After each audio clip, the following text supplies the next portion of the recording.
जम्मू काश्मीरमधील पहलगाममध्ये मंगळवारी भ्याड दहशतवादी हल्ला झालाय। या हल्ल्यात आतापर्यंत 27 पर्यटकांचा मृत्यू झाल्याची माहिती समोर आली आहे।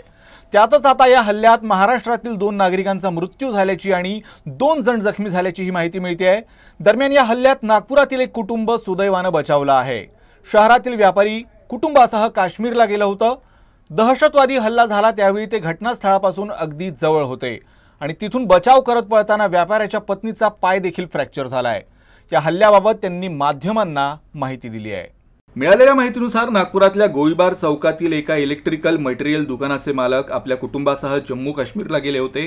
मंगळवारी पहलगाममध्ये ज्या ठिकाणी हल्ला झाला त्या ठिकाणापासून व्यापारी आणि त्याचं कुटुंब अगदी जवळ होतं। गोळीबाराचा आवाज ऐकताच कुटुंबाची जीव वाचवण्यासाठी धडपड सुरू झाली। दरम्यान डोंगरावरून खाली घसरल्याने व्यापाऱ्याच्या पत्नीचा पाय फ्रॅक्चर झाला आहे। व्यापाऱ्यांनी या हल्ल्याबाबत माध्यमांना माहिती दिली आहे। दहशतवादी हल्ला होताच व्यापारी आणि त्याच्या कुटुंबाला लोकांच्या ओरडण्याचा आवाज ऐकू येऊ लागला आणि स्वतःला वाचवण्यासाठी त्यांनी पळ काढला। व्यापाऱ्याने स्वतःच्या डोळ्यांनी गोळीबाराची घटना पाहिली नाही, मात्र गोळीबाराचा आवाज ऐकू येत होता अशी माहिती व्यापाऱ्याने दिली आहे।